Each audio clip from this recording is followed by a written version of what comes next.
Ρασπίνο! Ρασπίνο, έλα εδώ! Έλα εδώ, Ρασπίνο! Τι συμβαίνει? Με άγγιξε ο καμικάζι. Έτσι αντελείβει. Έχεις δίκιο, γιατί αυτό αντελείβει νομίως. Με άγγιξε ο γιος της Παλάμης. Που! Η Ιεροσυλία, αδελφάκι, του τέσιν πάει να πει ότι η σημερινή νεολαία μας έχει γραμμένους στα παλιά της καρμπιράτε. Μίτσο, εμείς τα κουτσαβάκια γιατί περπατάμε έτσι?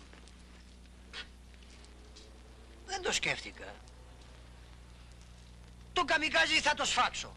Άσε ρε, δεν κάνει. Θα το σφάξω, ρε. Μωρέ, συγκρατήσου. Μα πρέπει κάποιον να σφάξω, ρε. Περίμενε το καλοκαίρι που θα βγουνε τα καρπούζα. Σπινό, σε βλέπω καρπούζι. Θα παίξω το όργανο. Να τα κλαδιαστώ λίγο.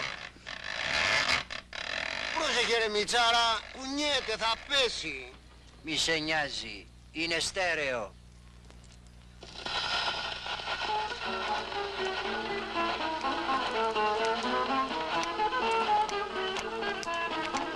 Αμάρε Μίτσο, που το βρίσκεις τόσο κέφι? Εδώ χρωστάμε τόσα λεφτά, μωρά αδελφέ μου. Έχεις γεμίσει τα πέριξ με φέσια.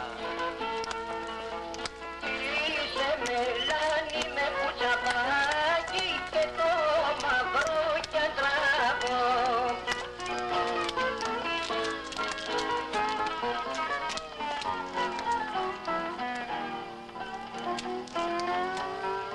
Κι αν με